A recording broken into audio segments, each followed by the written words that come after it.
नमस्कार और स्वागत है इस खास चर्चा में। आज हम महाभारत के एक बहुत ही पेचीदा और क्या कहें करिश्माई किरदार पर गहराई से बात करने वाले हैं, कर्ण। जी, कर्ण। उनका नाम सुनते ही अक्सर दानवीर शब्द याद आता है ना? उनकी वो कमाल की उदारता। बिल्कुल, लेकिन कहानी सिर्फ दान तक ही नहीं रुकती। नहीं, बिल्कुल नहीं।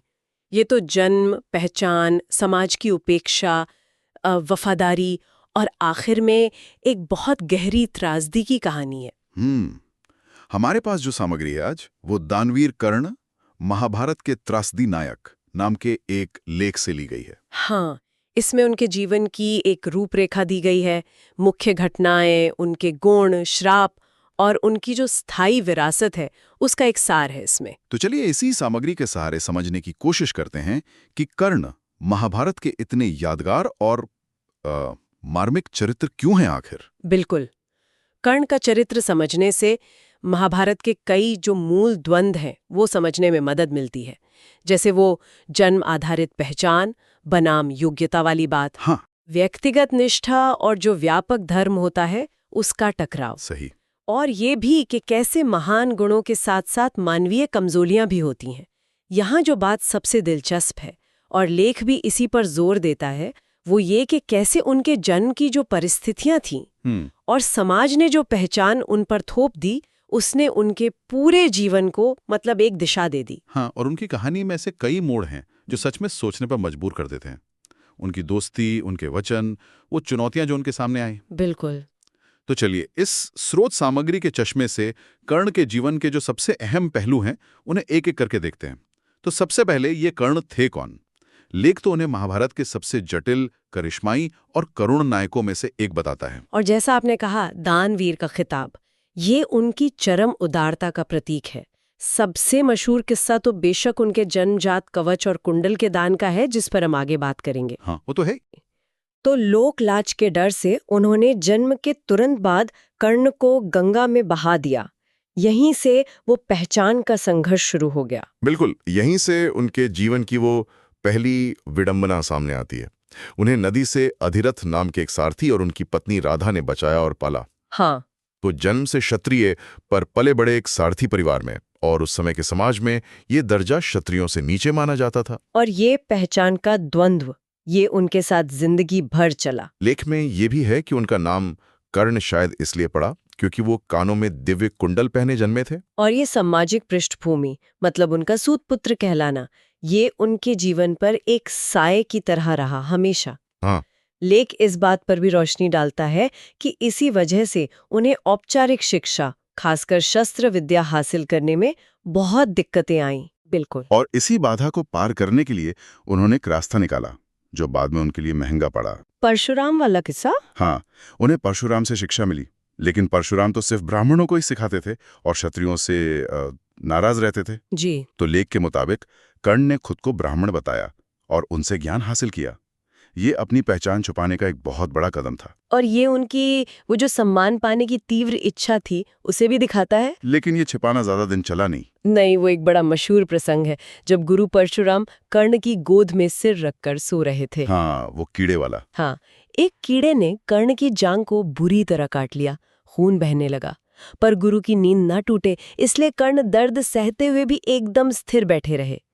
जब परशुराम उठे और उन्होंने वो खून देखा और कर्ण की ये सहनशक्ति देखी, वो फौरन समझ गए कि ये ब्राह्मण नहीं हो सकता। जी, कि इतनी पीड़ा सहने की क्षमता तो किसी क्षत्रिय में ही हो सकती है। और जब सच्चाई पता चली परशुराम को तो वो बहुत नाराज हुए। हाँ, क्रोधित हो गए और लेख के अनुसार उन्होंने कर्ण को श्राप दिया कि जिस वक्त उन्हें अपनी सीखी हुई सबसे जरूरी विद्या की सबसे ज्यादा जरूरत होगी, खासकर ब्रह्मास्त्र चलाने की। हाँ, वो उसे भूल जाएंगे। और ये श्राप कर्ण के जीवन की एक बहुत बड़ी त्रासदी बना। उनकी पूरी योग्यता जैसे भाग्य के आगे हार गई।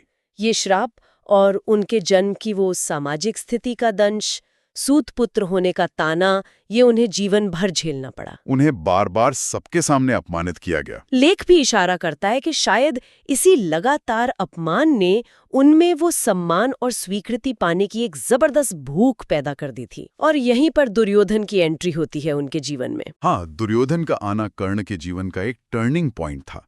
सामग्री बताती है कि जब सब लोग पांडव भी कर्ण को उनके कुल के लिए ताने दे रहे थे, उनका तिरस्कार कर रहे थे, तब दुर्योधन ने आगे बढ़कर न सिर्फ उनकी प्रतिभा को पहचाना बल्कि उन्हें अंग देश का राजा भी बना दिया, एक सामाजिक सम्मान दिया। और बस इसी एक कदम ने कर्ण को दुर्योधन का जीवन भर के लिए ऋणी और अटूट मित्र बना दिया। ये दोस्ती इतनी गहरी हो गई कि कर्ण ने दुर्योधन के प्रति अपनी वफादारी को ही अपना सबसे बड़ा धर्म मान लिया। जी, और लेख के अनुसार दुर्योधन भी कर्ण को अपना सबसे भरोसेमंद साथी और अपनी सेना का सबसे ताकतवर योद्धा मानते थे। और यही दोस्ती कर्ण को महाभारत के युद्ध में पांडवों के खिलाफ खड़ा कर देती है। जबकि बाद में पता चलता है कि पांडव तो उनके भाई ही थे। यही वो व्यक्तिगत निष्ठा और व्यापक धर्म के बीच का वो टकराव साफ दिखता है जिसका जिक्र हमने शुरू में किया था। बिल्कुल।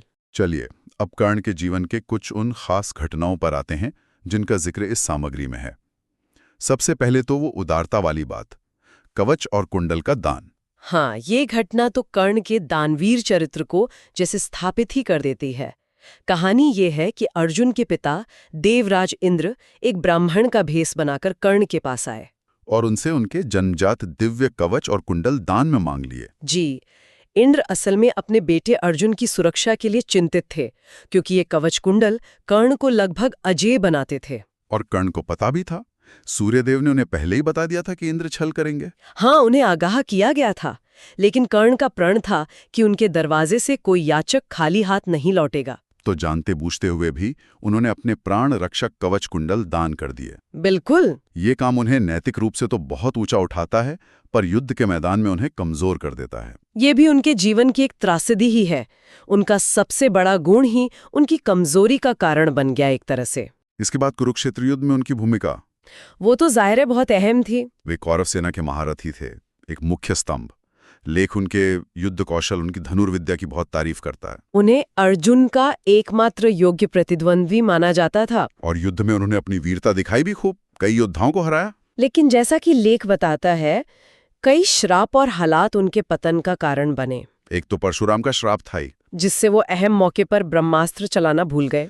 कवच कुंडल का ना होना, वो भी एक बड़ी कमी थी सुरक्षा में। और फिर युद्ध के दौरान उनकी असली पहचान का खुलना, वो भी एक बड़ी घटना थी। वो बहुत ही मार्मिक क्षण था। लेख कहता है कि युद्ध के आखिरी दौर में अर्जुन से निर्णायक युद्ध से ठीक पहले उनकी माँ कुंती खुद उनके पास गईं। और उन्होंने कर्ण को उनके जन्म का सच बताया। हाँ, कि वो उनके सबसे बड़े बेटे हैं और पांडव उनके छोटे भाई हैं। और कुंती ने उनसे पांडवों के पक्ष में आने को कहा, लेकिन कर्ण ने मना कर दिया। उन्होंने अपनी दोस्ती और दुर्योधन को दिए वचन को सबसे ऊपर रखा।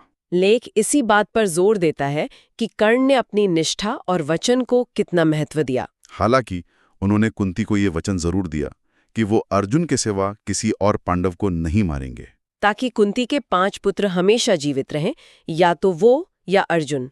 और ये भी कहा कि जब तक वो जिंदा हैं, ये राज राज ही रहे। और आखिरकार कुरुक्षेत्र के मैदान में उनकी मृत्यु हुई अर्जुन के हाथों। पर जैसा लेख साफ करता है, ये सिर्फ अर्जुन की वीरता का नतीजा नहीं था। नहीं, इसके पीछे कई कारण थे। कवच कुंडल का ना होना, परशुराम का श्राप जिसने सही वक्त पर उनकी याददाश्त को धोखा दिया, और युद्ध के दौरान उनके रथ का पहिया जमीन में धंस जाना। अच्छा, कुछ कहानियों में तो उस पहिए के धंसने को भी एक पिछले श्राप का नतीजा बताते हैं। हाँ, ऐसा भी कहा जाता है। तो ये सब परिस्थितियां, श्राप और साथ में श्री कृष्ण की कूटनीति, इन सब ने मिलकर कर्ण की हार और मृत्यु को संभव बनाया। तो मुख्य रूप से 2 बड़े श्राप और एक दान उनके भाग्य पर भारी पड़े। परशुराम का श्राप जिसने विद्या छीन ली, और कवच कुंडल का दान जिसने सुरक्षा छीन ली। और यही चीजें उन्हें एक क्लासिक ट्रैजिक हीरो बनाती हैं, है ना, जैसा लेख का शीर्षक भी है। बिल्कुल, उनमें गुण असाधारण थे, दानशीलता, वफादारी, वीरता, लेकिन साथ ही उनमें वो मानवीय पहलू भी थे, जैसे शायद सम्मान की तीव्र इच्छा की वजह से आया हुआ अभिमान और परिस्थितियों की ऐसी मजबूरी जिसने उन्हें कह सकते हैं कि गलत पक्ष में खड़ा कर दिया। उनका जीवन नैतिकता के कई सारे ग्रे एरियाज को दिखाता है। हाँ, बिल्कुल। लेख उनके स्वभाव के कुछ और पहलुओं पर भी बात करता है, जैसे उनका स्वाभिमान, जो कभी कभी शायद अहंकार जैसा भी लगता हो। जी, उनमें न्याय और धर्म की एक अपनी थोड़ी जटिल समझ थी। वो अपने वचन और दोस्ती के धर्म को निभाने के लिए समर्पित रहे, भले ही बड़े पैमाने पर देखें तो उनका पक्ष अधर्म का माना गया। उनका पूरा जीवन ही जैसे सामाजिक असमानता और व्यक्तिगत नैतिकता के बीच एक लगातार चलने वाला संघर्ष था। पारिवारिक संबंधों की बात करें तो जन्म देने वाली माँ कुंती, पिता सूर्यदेव, पालक माता पिता अधिरथ और लाधा। उनकी पत्नी का नाम आमतौर पर वृषाली माना जाता है। उनके कई बेटे भी थे, जैसे वृषसेन, जिनमें से ज्यादातर कुरुक्षेत्र युद्ध में मारे गए। हाँ, तो ये पारिवारिक रिश्ते भी उनकी कहानी की जटिलता को बढ़ाते हैं, खासकर कुंती और पांडवों के साथ उनका रिश्ता। और शस्त्र प्रतिभा, उसमें तो वो लाजवाब थे। बेहतरीन धनुर्धर, हर तरह के अस्त्र शस्त्र चलाने में माहिर। लेकिन जैसा हमने देखा, परशुराम के श्राप ने उनके सबसे ताकतवर अस्त्र ब्रह्मास्त्र के इस्तेमाल को रोक दिया। फिर वही बात, उनकी योग्यता पर भाग्य या श्राप हावी होता दिखता है। मृत्यु के बाद भी कर्ण की कहानी खत्म नहीं हुई है। नहीं, बिल्कुल नहीं। उनकी त्रासदी, उनकी उदारता, उनकी निष्ठा, इसने लोगों के मन में उनके लिए एक बहुत खास और सहानुभूति वाली जगह बनाई है। जैसा कि लेख भी बताता है, साहित्य, नाटक, टीवी सीरियल, फिल्में, लोक कथाएं, सब में कर्ण एक प्रेरणा का स्रोत रहे। वहाँ वो जैसे सामाजिक अन्याय, पहचान के संकट और वो निष्ठा बनाम नैतिकता वाली जो दुविधा है, उन जैसे हमेशा प्रासंगिक रहने वाले मानवीय मुद्दों के प्रतीक बन गए हैं। तो इस पूरी चर्चा से, इस सामग्री के विश्लेषण से कर्ण के बारे में हम क्या मुख्य बातें निकाल सकते हैं? पहला तो उदारता का एक असाधारण पैमाना, बिना किसी उम्मीद के अपना सब कुछ दे देना, जैसा कवच कुंडल दान में दिखता है। दूसरा, दोस्ती और वचन निभाने का गहरा महत्व। लेकिन साथ ही ये सवाल भी कि क्या वफादारी कभी इतनी अंधी हो सकती है कि सही गलत का फर्क ही मिट जाए? हाँ, ये बहुत बड़ा सवाल है। तीसरा, व्यक्ति पर समाज और जन की परिस्थितियों का कितना गहरा असर होता है। कैसे सामाजिक पहचान किसी की किस्मत, उसके आत्मसम्मान और उसके फैसलों को आकार दे सकती है, जैसा कर्ण के सूत पुत्र होने के अनुभव से साफ है। बिल्कुल। और चौथा, मानवीय त्रासदी का सार। कर्ण इसका एक सटीक उदाहरण है कि कैसे महान गुणों और क्षमताओं वाला इंसान भी भाग्य, सामाजिक दबावों और शायद कुछ अपनी चूकों के कारण एक दुखद अंत पा सकता है। लेख उन्हें त्रासदी नायक कहता है और ये विश्लेषण इस बात को सही ठहराता है। जी। तो आज हमने स्रोत सामग्री के जरिए कर्ण के जीवन के कई अहम पहलुओं को समझा। उनकी वो दानवीरता जिसने उन्हें अमर बना दिया, दुर्योधन के प्रति उनकी वो अटूट दोस्ती जिसने उन्हें युद्ध में एक पक्ष चुनने पर मजबूर किया, और वो श्राप और हालात जिन्होंने उनके अंत को इतना दुखद बनाया। सच में एक बेहद उलझा हुआ और यादगार चरित्र। हाँ, कर्ण की कहानी हमें ये याद दिलाती है कि जीवन और नैतिकता हमेशा सीधी लकीर में नहीं चलते, काले और सफेद नहीं होते। सही। वो एक महान योद्धा थे, एक वफादार दोस्त थे, पर साथ ही वो अपने जन्म की सच्चाई और समाज की उम्मीदों के बोझ तले लगातार पिसते रहे। उनकी कहानी सिर्फ गुजरे वक्त का किस्सा नहीं है, ये वफादारी, सामाजिक न्याय, व्यक्तिगत सम्मान और सही गलत के चुनाव जैसे मुद्दों पर आज भी हमें सोचने पर मजबूर करती है। बिल्कुल। स्रोत सामग्री ने उनकी कहानी के कई पहलू उजागर किए हैं, लेकिन एक सवाल जो शायद सोचने लायक है और जिस पर सामग्री सीधे तौर पर बहुत विस्तार में नहीं जाती, कर्ण ने दोस्ती और वचन को अपने जीवन का सबसे बड़ा मूल्य बनाया, यहां तक कि जब उसका नतीजा विनाशकारी दिख रहा था। तो क्या इसे उनके निजी धर्म और निष्ठा की पराकाष्ठा माना जाए, या ये एक ऐसी दुखद मानवीय भूल थी जिसने महाभारत के बड़े नैतिक सवालों के सामने उन्हें एक मुश्किल स्थिति में डाल दिया? ये एक गहरा सवाल है और शायद कर्ण की कहानी की असली ताकत यही है। हाँ। कि वो हमें ऐसे ही जटिल नैतिक सवालों पर सोचने के लिए, मंथन करने के लिए प्रेरित करती है, जिनका कोई आसान जवाब नहीं है। आज के इस विश्लेषण में शामिल होने